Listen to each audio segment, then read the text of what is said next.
There was a time when serving your country meant sacrifice, and families understood that duty came with a price.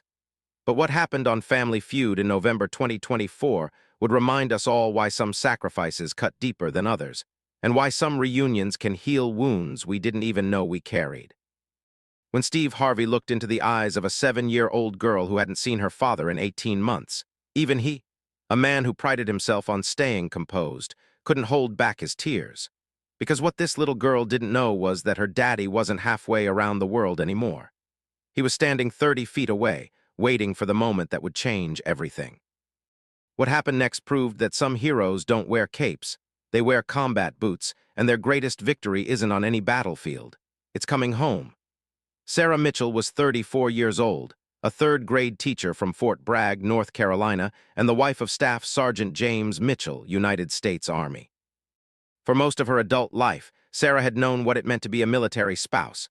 The deployments, the moves, the sleepless nights wondering if the next knock on the door would be a chaplain coming to deliver news that would destroy her world. But this deployment had been different. This deployment had been harder. James had been deployed to an undisclosed location in the Middle East for 18 months. 18 months of video calls that dropped at crucial moments. 18 months of birthday parties celebrated without daddy. 18 months of their daughter Emma sleeping with her father's old army t-shirt because it still smelled like him, or at least it used to. Emma was 7 years old now. She had been 5.5 when her father left. That's a lifetime when you're a child. That's the difference between remembering someone and knowing someone. Sarah watched every day as her daughter's memories of her father became less sharp, more like photographs than experiences. James had left 2 weeks after Emma's kindergarten graduation. He had promised her he'd be back before second grade started. But second grade had come and gone. Now Emma was halfway through second grade and James was still overseas. The deployment had been extended twice, first by 3 months, then by another 6.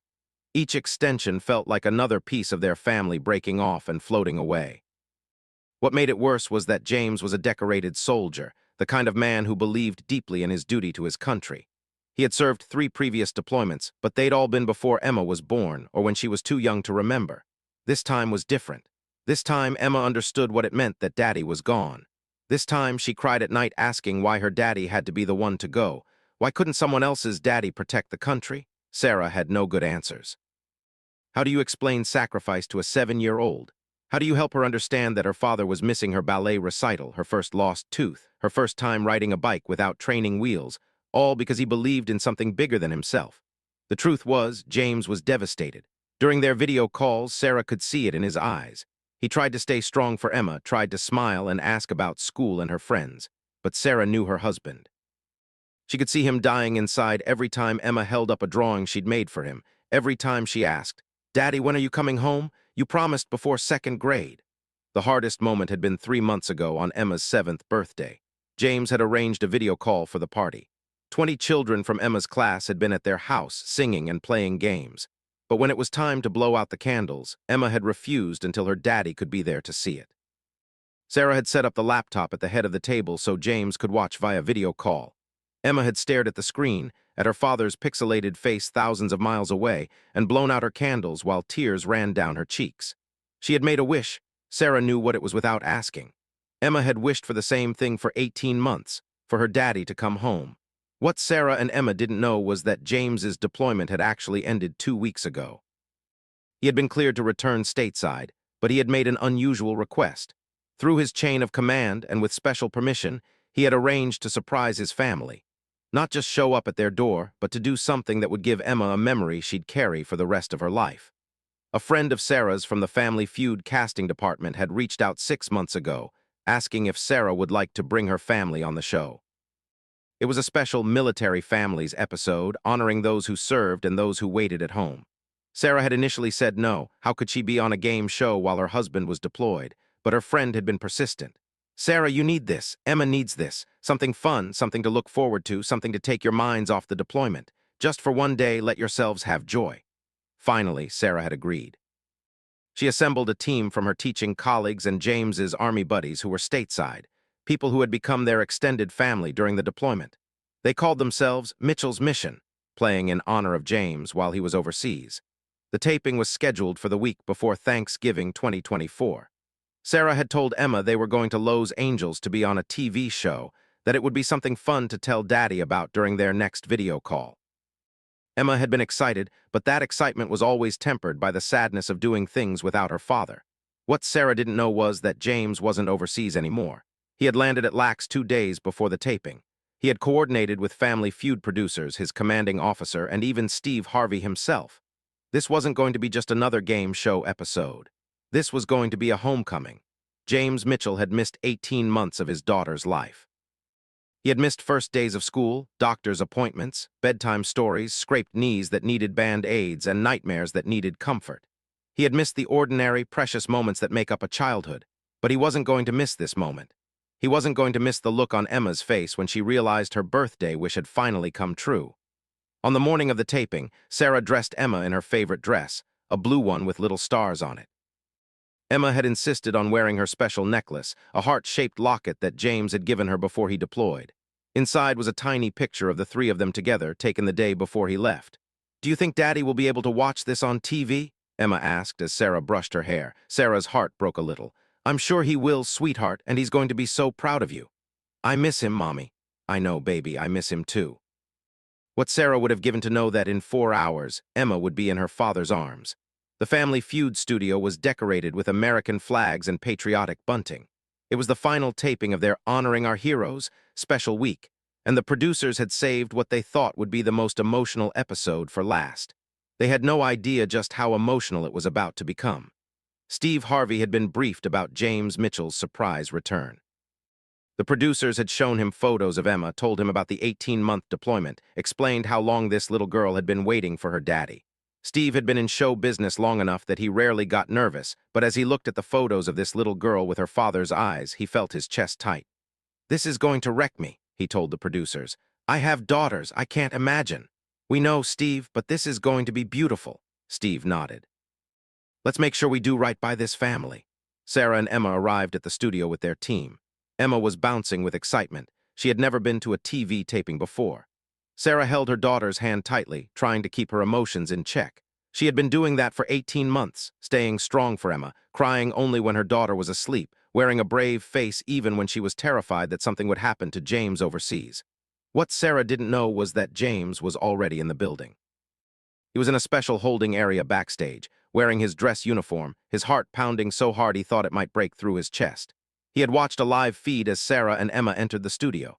Seeing them for the first time in person, not through a computer screen, had nearly broken him. His commanding officer, Lieutenant Colonel Davis, was with him. Davis had pulled strings to make this happen, had personally escorted James from the base to ensure everything went smoothly. "You ready, Mitchell?" Davis asked. James wiped his eyes. "Sir, I've faced enemy fire, I've run missions in the dead of night, I've done things that would terrify most people, but right now I'm more nervous than I've ever been in my life." "That's because this is what really matters," Davis said quietly. "The missions are important, serving our country is important, but this, your family, this is what we're fighting for, this is why we do it." On stage, Steve Harvey was introducing the families. Mitchell's mission stood on one side of the stage, facing their opponents, another military family called the Warriors. Steve went down the line, asking each person their name and their connection to the Mitchell family. When he got to Sarah, he asked, "And Sarah, tell me about yourself." Sarah smiled, though her eyes were tired. "I'm a third-grade teacher here in North Carolina, Steve. I teach at the school on Fort Bragg." "Military kids?" Steve asked. "Yes, sir. Every one of my students has at least one parent in the military, so I understand what they're going through. I understand what it's like when mommy or daddy deploys." Steve nodded slowly. "You understand personally, don't you?" Sarah's smile faltered slightly. "Yes, my husband, James, is currently deployed. He's been overseas for 18 months. The audience made sympathetic sounds. Steve's expression softened. 18 months, that's a long time." "Yes, sir, it is." Steve looked down at Emma, who was holding her mother's hand and looking up at him with wide eyes. "And who is this beautiful young lady?" Emma spoke softly. "I'm Emma, I'm 7. Steve knelt down to be at her eye level. 7 years old, you're practically grown. Do you know you're going to be on TV? Emma nodded shyly. "My daddy is going to watch. He's in the army." Steve's voice was gentle. "Your daddy is in the army? Wow, that must make you very proud." "I am proud," Emma said, and then her voice got quieter. "But I miss him. He's been gone a really long time." Steve looked up at Sarah, then back at Emma. "How long has he been gone, sweetheart?" Emma held up her fingers, counting. 1, 2, 3, a lot of months since I was in kindergarten. Now I'm in 2nd grade. "That is a long time," Steve agreed. "Do you get to talk to him?" Sometimes on the computer, but it's not the same as real hugs. Steve had to pause. He could feel his emotions rising. No, baby, it's not the same as real hugs. You're absolutely right about that. What Steve knew, what Emma didn't, was that real hugs were about to become possible. The game proceeded, but Steve kept finding himself looking at Emma. She was trying to pay attention to the game, clapping when her mom's team got points, but there was a sadness in her eyes that no 7-year-old should carry. During commercial breaks, he saw her touch her locket, the one with her father's picture. Sarah's team was winning, but Sarah seemed barely able to focus. Every laugh, every moment of joy seemed tinged with the awareness that James should be there to share it. This was supposed to be a fun family experience, but half their family was missing. After the main game ended with Mitchell's mission winning, Steve made an announcement. Ladies and gentlemen, we have a special presentation we'd like to make. Sarah, Emma, could you come to center stage, please? Sarah looked confused but took Emma's hand and walked to where Steve was standing. Emma held her mother's hand tightly, unsure what was happening. Steve addressed the audience. You all know that this is our Heroes Week, where we honor military families and the sacrifices they make for our country. The Mitchell family represents everything that's great about our military families. Sarah here, teaching our military children while her own husband is deployed. Emma here being brave and strong while her daddy serves overseas. Emma nodded, still not understanding why Steve was talking about her daddy. Steve continued, but I think we need to talk about what sacrifice really means, because it's easy to say thank you for your service. It's easy to wave flags and put support our troops stickers on our cars, but sacrifice, real sacrifice, is what Emma has lived for 18 months. He knelt down to Emma's level again. Emma, can you tell everyone what you miss most about your daddy? Emma thought for a moment. I miss when he would read me bedtime stories, and when he would push me on the swings, and when he would make silly faces to make me laugh when I was sad. Her voice got very small. And I miss his hugs. Mommy gives good hugs, but daddies are different. Sarah was crying now, trying to hold it together, but failing. The audience was silent, hanging on every word this little girl said. Emma, Steve said gently, what if I told you that you don't have to miss your daddy's hugs anymore? What if I told you that your daddy isn't overseas right now? Emma looked confused. But he is. Mommy said he can't come home yet. Well, sweetheart, sometimes things change. Sometimes prayers get answered. Sometimes birthday wishes come true. Steve stood up and looked toward the wings. Staff Sergeant James Mitchell, would you please join your family on stage? For a moment, nothing happened. Emma didn't understand. Sarah's hand went to her mouth, her eyes wide with shock and disbelief. She turned toward the wings, hardly daring to hope. And then he appeared. James Mitchell, Staff Sergeant, United States Army, walked onto that stage in his dress uniform, American flag patch on his shoulder, medals on his chest, and tears already streaming down his face. Emma saw him and froze. Her little brain couldn't process what her eyes were seeing. Daddy was on the computer. Daddy was far away. Daddy couldn't be here, but he was. Daddy, she whispered. Hi, baby girl, James said, his voice breaking. And then Emma screamed. She screamed, Daddy, so loud that everyone in the studio jumped. She ripped her hand from her mother's grip and ran. She ran across that stage like her life depended on it, her little legs pumping as fast as they could go. James dropped to his knees and opened his arms. Emma launched herself into her father's embrace with so much force that he almost fell backward. He caught her, pulled her tight against his chest, and sobbed. His whole body shook as he held his daughter for the first time in 18 months. You're here, Emma kept saying between sobs. You're really here. This isn't a computer. I can touch you. You're here. I'm here, baby. I'm here. Daddy's home. Daddy's home.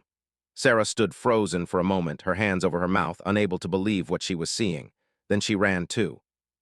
She threw her arms around both of them, and the family collapsed into a heap on that stage, all of them crying, all of them holding each other like they'd never let go. Steve Harvey had backed away to give them space. He was sitting on the podium, tears streaming down his face, not even trying to hide them. The audience was in hysterics, everyone crying, many standing, the emotion in the room so thick you could cut it with a knife. The camera operators were crying. The production crew was crying. Even the security guards who had seen everything were wiping their eyes. For nearly 5 full minutes, the Mitchell family just held each other. Emma pulled back from her father's chest long enough to touch his face, as if confirming he was real. You're not on the computer, she said, her voice full of wonder. No, baby, I'm not on the computer. I'm right here. I'm home. For how long? Just for today? James pulled her close again, kissing the top of her head. No, sweetheart, I'm home for good. My deployment is over. I'm home, and I'm not leaving again. Emma started crying even harder, but now they were tears of joy so pure it was almost painful to witness. Sarah was holding onto her husband's arm like she was afraid he'd disappear if she let go. Why didn't you tell me? She asked through her tears. I thought you were still overseas. How long have you been back? 2 days, James admitted. I wanted to surprise you. I wanted to give Emma something special, something she'd remember forever. I'm sorry I didn't tell you, but I wanted. Don't apologize, Sarah interrupted. Don't you dare apologize. This is perfect. This is everything. Steve finally composed himself enough to approach the family. James, welcome home, soldier. Thank you for your service. James stood, still holding Emma in his arms. She had wrapped her legs around his waist and her arms around his neck and showed no signs of ever letting go. He shook Steve's hand with his free hand.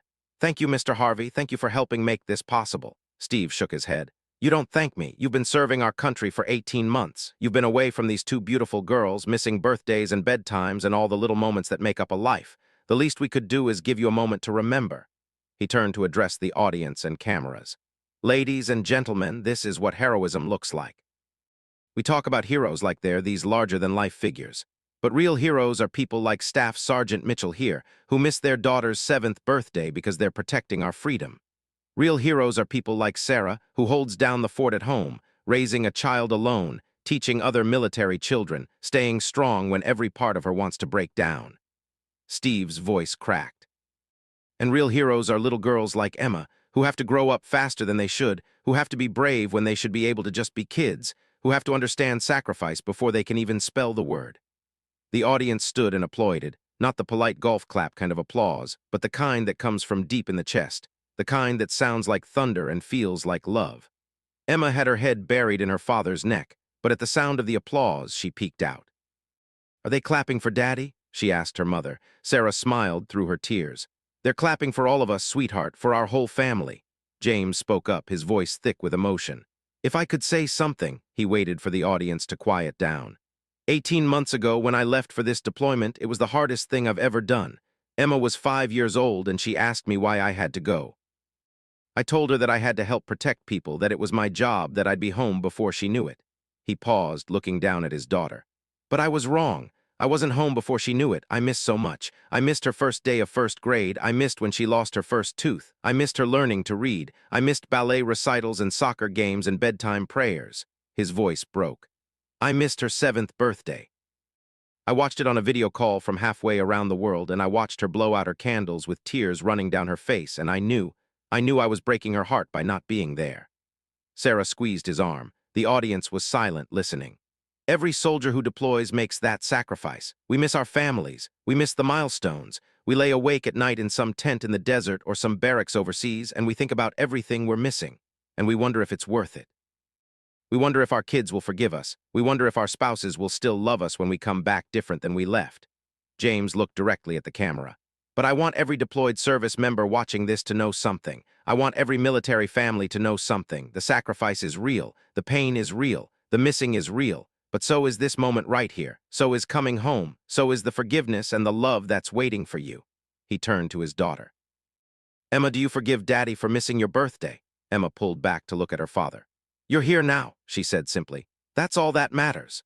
James broke down again, holding his daughter close. Steve Harvey was crying again. Sarah was crying again. The entire studio was crying again. But these weren't tears of sadness anymore. These were tears of joy, of relief, of a family made whole again.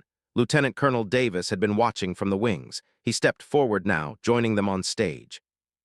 He saluted James, who shifted Emma to one arm so he could return the salute.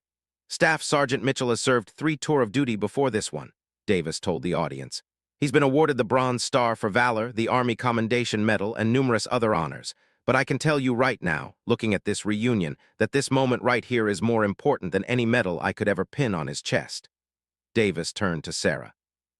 Ma'am, military spouses are the unsung heroes of our armed forces.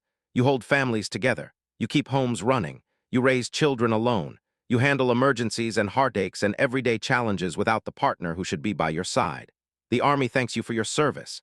He handed Sarah a certificate and a medal.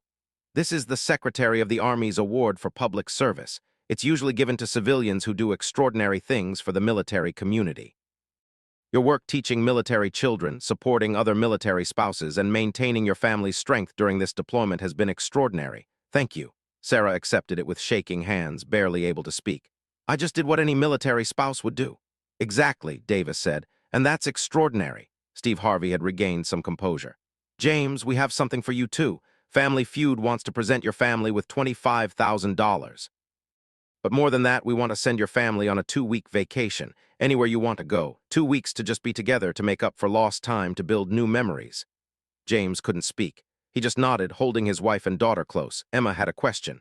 Daddy, does this mean you have to go back after the vacation? James knelt down, setting Emma on his knee so he could look her in the eye.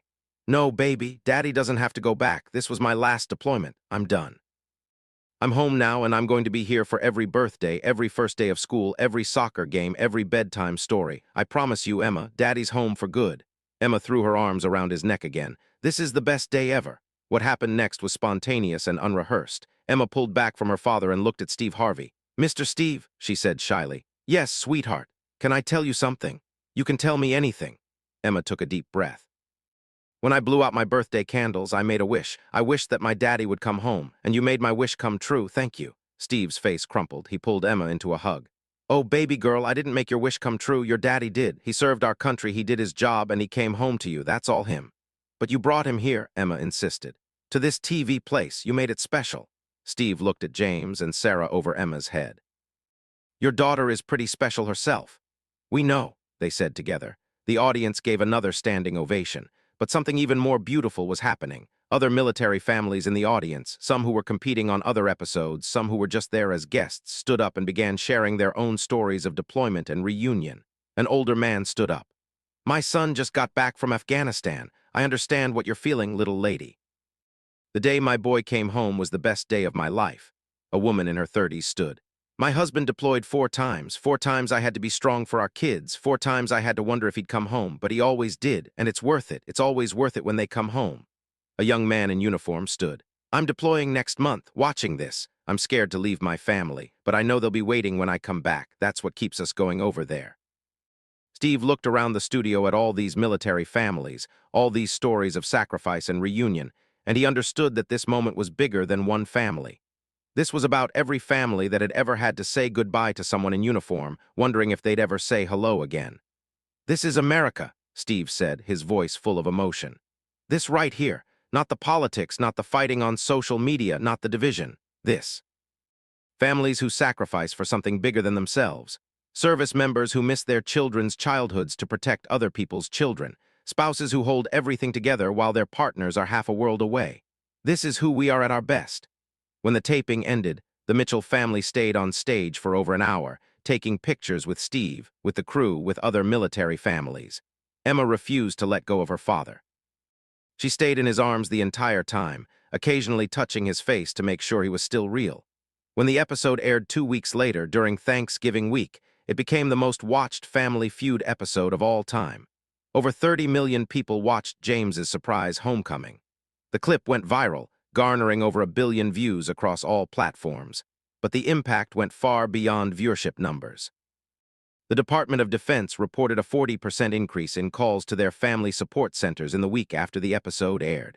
Military families who had been struggling in silence reached out for help, inspired by Sarah's honesty about how hard deployment was. The episode sparked a national conversation about military family support. Congress members from both parties referenced it in speeches, calling for better resources for military families.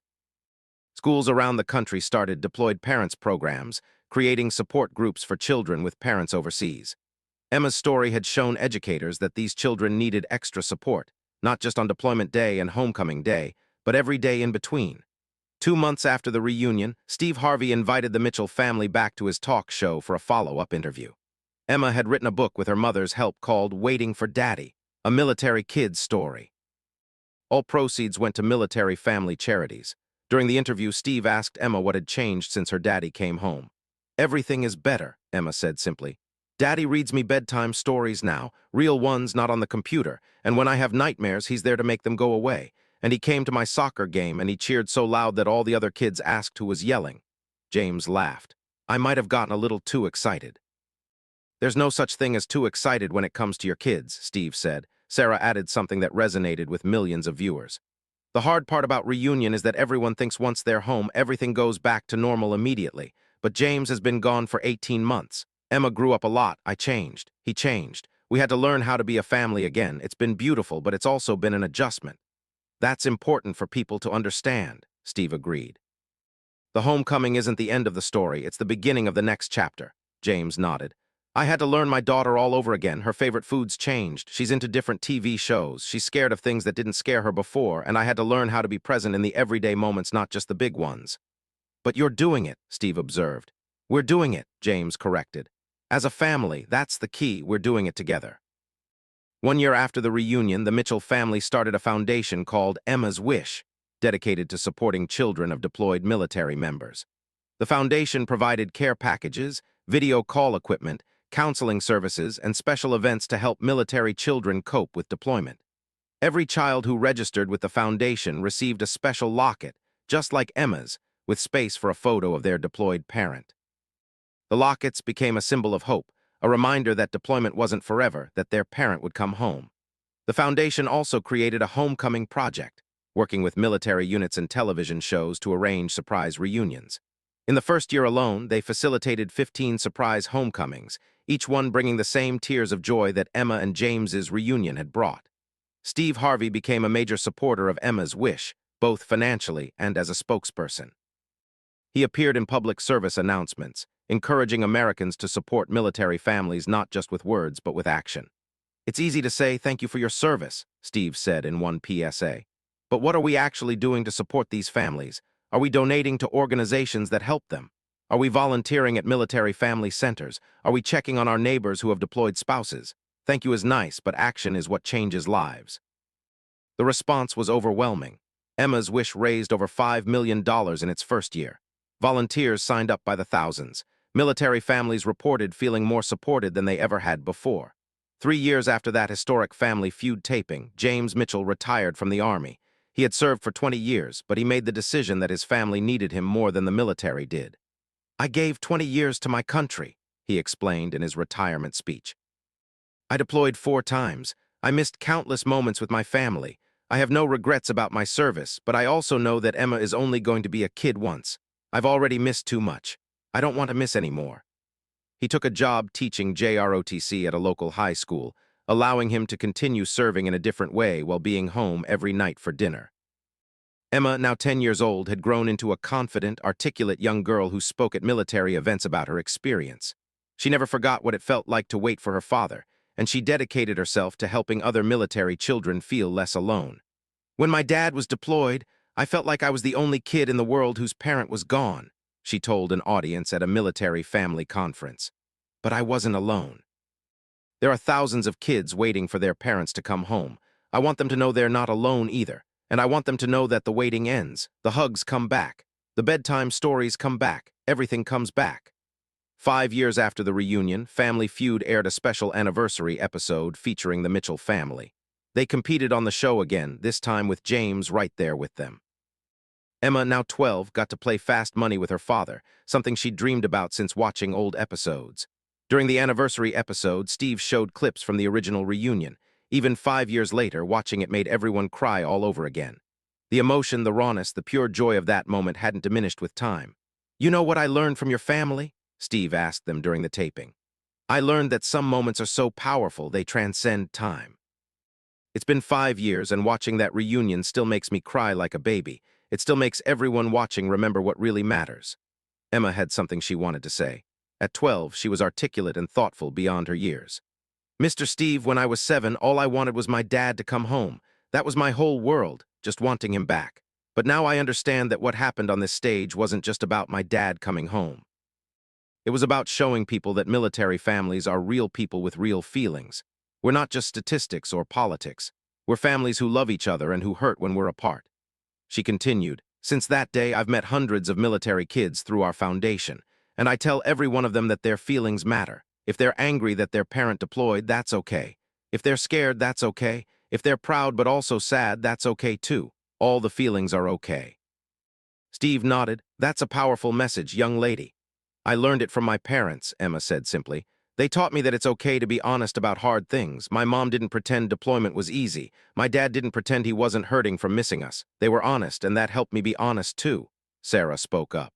I think that's what resonated with people about our story. We didn't pretend to be superhuman. We showed the real struggle, the real pain, the real sacrifice. And I think military families watching felt seen for the first time.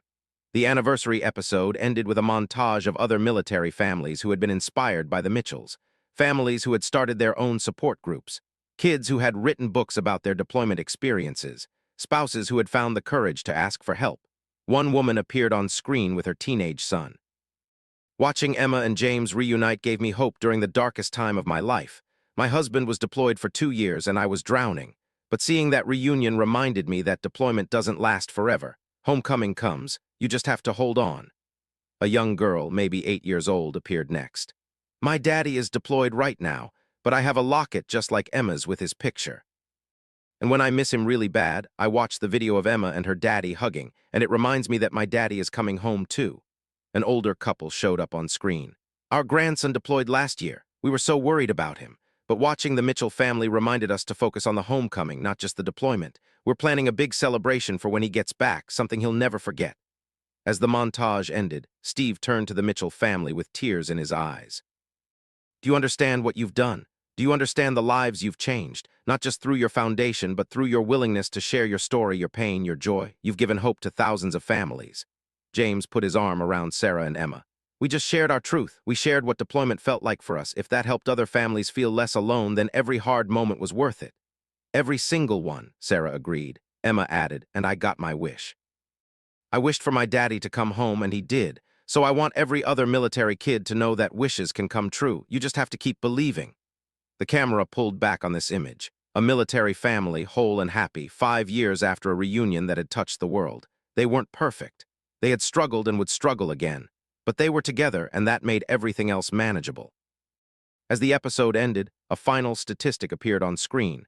Since the Mitchell family's reunion on Family Feud, Emma's Wish Foundation has served over 50,000 military children and their families. The foundation has facilitated 127 surprise homecoming events, provided counseling to thousands of families, and raised over $25 million for military family support programs. As Emma says, wishes can come true. You just have to keep believing. The story of James, Sarah, and Emma Mitchell became more than just a viral video or a touching television moment. It became a movement that reminded America that behind every uniform was a family, and that honoring our military meant honoring their families too. Steve Harvey often said that the Mitchell reunion was the most important moment of his television career. I've had a lot of big moments, he would say. I've won awards, hosted huge shows, met incredible people. But nothing compares to watching that little girl run into her daddy's arms. That was pure love. That was what life is actually about. Everything else is just noise. James Mitchell eventually became a motivational speaker, traveling to military bases around the country to talk about resilience, family, and the importance of being present. He always brought Emma with him when he could, and she would share her perspective as a military child. Their message was consistent. Deployment is hard. Sacrifice is real, but love is stronger. Family is worth fighting for, and coming home, whether it's from deployment or any other separation, is always worth celebrating. 10 years after that reunion on Family Feud, Emma would graduate high school as valedictorian. In her speech, she would talk about the moment that changed her life. When I was 7 years old, I thought my life was defined by absence, by what I didn't have, by who wasn't there. But my father's homecoming taught me that life is actually defined by presence, by who shows up, by who stays, by who keeps their promises even when it's hard. She would continue. My father promised to come home, and he did. My mother promised to keep our family strong, and she did. And I promised myself that I would use my experience to help other kids who were waiting for their parents. That's a promise I'll keep for the rest of my life. In the audience that day would be James and Sarah, holding hands and crying tears of pride. And Steve Harvey, who had flown across the country to see Emma graduate, would be there too, crying right along with them. Because some bonds, once formed, never break. Some moments once experienced ripple outward forever.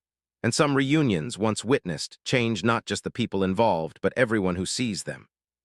The story of Emma Mitchell and her father's homecoming remains a testament to the power of love to endure separation, the strength of families to survive sacrifice, and the beauty of moments when what was lost is finally, joyfully, tearfully found again. As Emma said when she was 7 years old, "This is the best day ever." And more than a decade later, as she stood on a graduation stage ready to change the world, she knew that day, that moment, that reunion, had shaped everything she would become. Some wishes come true, some heroes come home, some separations end. And when they do, the whole world stops to cry tears of joy.